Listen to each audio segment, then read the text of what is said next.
근로기준법에서는 여성과 소년의 사용에 대해 제5장을 통해 기준을 마련하고 있습니다.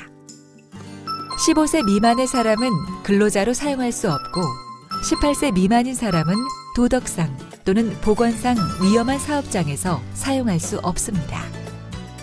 15세 이상 18세 미만의 근로자는 하루 7시간, 일주일에 총 35시간만 근로할 수 있고 오후 10시부터 오전 6시까지 휴일 근로가 제한됩니다.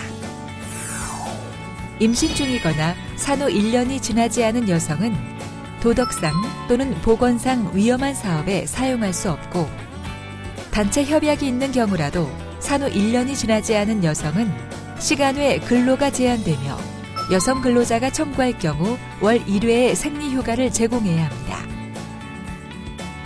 임신 중의 여성에겐 90일의 출산 전후 휴가를 주어야 하는데 출산 전후 휴가, 유산 휴가의 경우 최초 60일은 유급으로 하며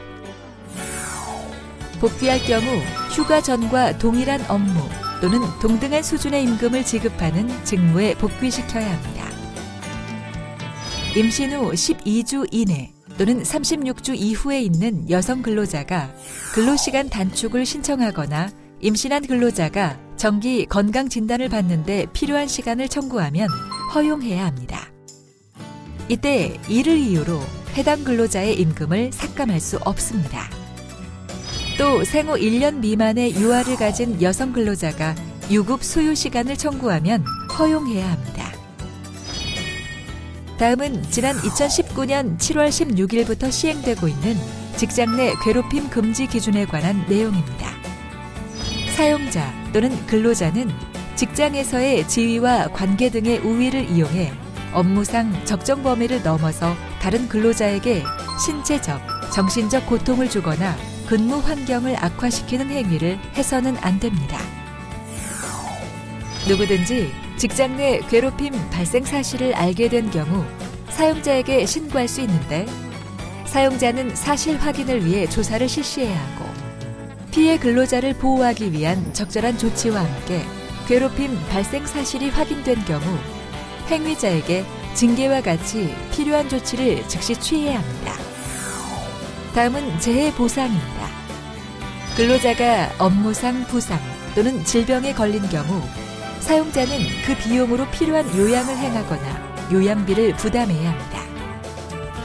이때 요양 중인 근로자에게 요양 기간 중 평균 임금의 100분의 60의 휴업 보상을 지급해야 합니다.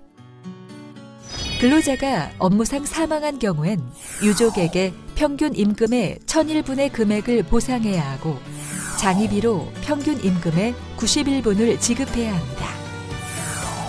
10명 이상의 근로자를 사용하는 사용자는 업무의 시작과 종료 시간, 휴게 시간, 임금의 결정과 계산, 지급 방법, 퇴직에 관한 사항 등의 취업 규칙을 작성하는데 취업 규칙을 작성하거나 변경할 때는 근로자의 과반수의 의견을 들어야 하고 작성된 취업 규칙은 반드시 고용노동부 장관에 신고해야 합니다.